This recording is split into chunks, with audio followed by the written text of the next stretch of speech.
ஒரு வழியாக மயில் இந்த பிரச்சனையில் சிக்கி இருக்கிறாங்க அப்படிங்கிற விஷயத்த நாகு தெரிஞ்சுக்கிட்டாங்க. அது வரைக்கும் ரொம்ப ரொம்ப சந்தோஷம் அப்படின்னு தான் சொல்லணும். ஏன்னா இந்த மயிலை பொறுத்த வரைக்கும் தினேஷ் கிட்ட திரும்ப பேச ஆரம்பிச்சிட்டாங்க. அப்படிங்கிறப்ப திரும்பவும் மயில் ஒரு பிரச்சனையில் போய் சிக்கிக்கிட்டாங்க அப்படின்னு சொன்னால் திரும்ப மல்லி போய் காப்பாற்றுற மாதிரி பல இடர்பாடுகள் வரும். இதையெல்லாம் தவிர்க்கணும் அப்படிங்கிற மாதிரி தான் நாமளுமே நினச்சிருந்தோம்.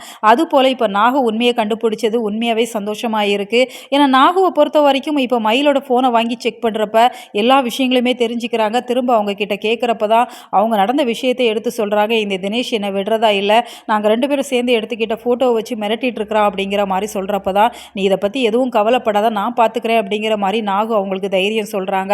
இந்த சமயத்தில் தான் மல்லியை தனியாக பார்த்து பேசணும் அப்படிங்கிற மாதிரி கோவிலுக்கு வர சொல்லியிருக்கிறாங்க. இப்போ மல்லி நாகு 2 பேர் தான் பேசிகிட்டு இருக்கிற சூழ்நிலையில் தான் இப்போ நாகு நடந்த விஷயத்தை எடுத்து சொல்லவுமே மல்லி பயங்கரமாக அதிர்ச்சி ஆகுறாங்க. எப்படியாவது இந்த பிரச்சனையில் இருந்து தன்னோட தங்கச்சியை காப்பாற்றணும் அப்படிங்கிற மாதிரி மல்லியும் தன்னோட நாத்தனாரை காப்பாற்றணும் அப்படிங்கிற மாதிரி நாகுமே முயற்சி எடுக்கிறாங்க. அதனால் இந்த பிரச்சனையில இருந்து மயிலை நல்ல விதமாக சேஃபாக காப்பாற்றிடுவாங்க அப்படிங்கிற மாதிரி தான் தெரியுது. ஆனால் இதையெல்லாம் நம்ம மல்லி ரொம்பவே சூப்பராக ஹேண்டில் பண்ணிடுவாங்க அப்படின்னு சொன்னாலுமே விஜய் கூட இருக்கிற அந்த பிரச்சனையை ஹேண்டில் பண்ணுறது அப்படிங்கிறது தான் ரொம்ப ரொம்ப பெரிய டாஸ்க் அப்படின்னு சொல்லணும். ஏன்னா வெண்பா 2 பேருமே சேர்த்து வைக்கணும் அப்படிங்கிற மாதிரி அவ்வளோ போராடுறாங்க அப்படின்னு சொன்னாலுமே விஜயோட முகத்தில் அந்த சந்தோஷம் அப்படிங்கிறது சுத்தமாக இல்லை. மல்லி மேலே இருக்கிற கோபம் அப்படிங்கிறது நாளுக்கு நாள் அதிகமாகிற மாதிரி தான் காமிச்சிட்டே இருக்கிறாங்க.